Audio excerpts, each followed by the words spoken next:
Hi everyone, Craig Warwick here with a review of the Dr. Octopus figure from the Marvel Legends Spider Build-A-Figure wave. To me, Doc Ock is Spider-Man's greatest foe, and one that I was afraid we wouldn't get a good version of in Hasbro's Marvel Legends because of their cost-cutting tendency, but just tell me to shut up because here he is and he's looking great. Well done, Hasbro. The Doctor and his tentacles come packaged in separate trays, so let's take a look at Dr. Octopus himself first.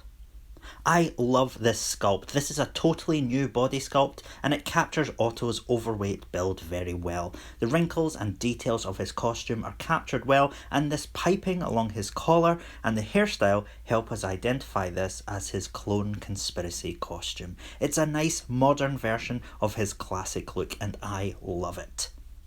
The head sculpt is also really nice, with an expression that suitably looks like he's being frustrated by that inferior arachnid menace.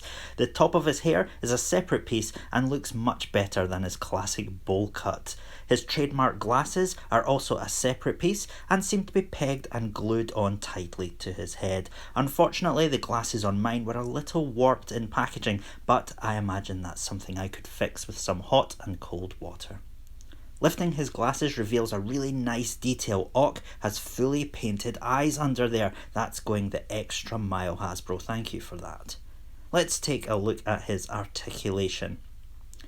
His head rotates but doesn't get much range up and down, but if you pop his head off, angle the neck back and reattach the head, you can get more range out of it. His shoulders move up this much and rotate.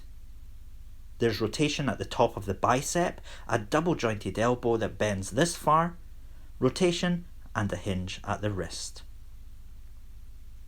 The Doctor doesn't have any waist articulation, but he has a mid-torso joint that rotates, leans this far forward, this far back, and also leans side to side. His hips move this far forward, but really not back much. They move out to the side a really good amount though. There is rotation at the top of the thigh, double jointed knees that bend this far, rotation at the top of the boot, and ankles don't really bend far forward, but they do bend back. There are also ankle rockers, and as the legend goes, this is his widest possible stance, still with both feet flat on the floor. Who's superior now, Spider-Man? So, Otto is a really impressive figure, but a Dr. Octopus figure lives and dies by the quality of its tentacles, so let's take a look at those.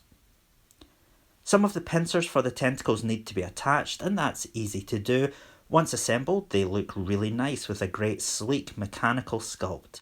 They're cast in a silver plastic with a slight blue tint, and the only paint detail is in the blue lens at the end of each tentacle. The legs of the pincers aren't articulated, but there's a ball joint where the pincer attaches to the tentacle. It's not much, but it's appreciated, especially as, super disappointingly, there's not much else going on articulation-wise with the tentacles.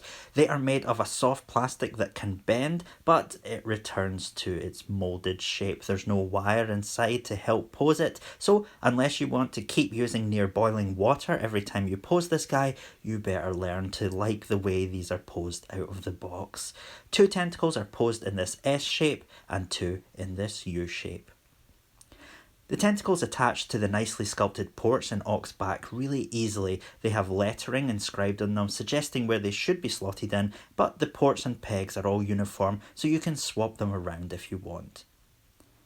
It doesn't look like Ock can stand on his tentacles, which is a real disappointment for me, especially as the Marvel Legends Dr. Octopus from 2005 had these awesome posable tentacles and pincers that he could support himself on. If only these tentacles fit on the new one.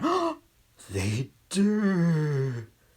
Yes, if you have the 2005 Ock, you can pop off his tentacles easily and attach them to the new guy. The pegs stick out a little from the ports, but that's no big deal. That's so much better. The better sculpt of the new figure with the better tentacles of the old one makes a great combination for me. So, that's Dr. Octopus. He's a great figure. The sculpt and paint are good, but while his tentacles look good, practically they're not much good for posing or playing. Not that I play with toys, of course. Your Spider-Man's Rogues Gallery is simply worthless without Doc Ock in it, so this guy is a must-have for me. I picked this guy up from Forbidden Planet in the UK. I had heard he was due to be released in August, so I'm not sure what's going on, so good luck finding him. I hope you've enjoyed this longer review from me. I appreciate you taking the time to watch it. Remember to like and subscribe if you'd like to see more from me, and check out my other videos, like some of my 60-second showcases or my customizing work. Until next time though, pour on the power. Bye bye. I can't believe I made it through that without saying testicle. Oh.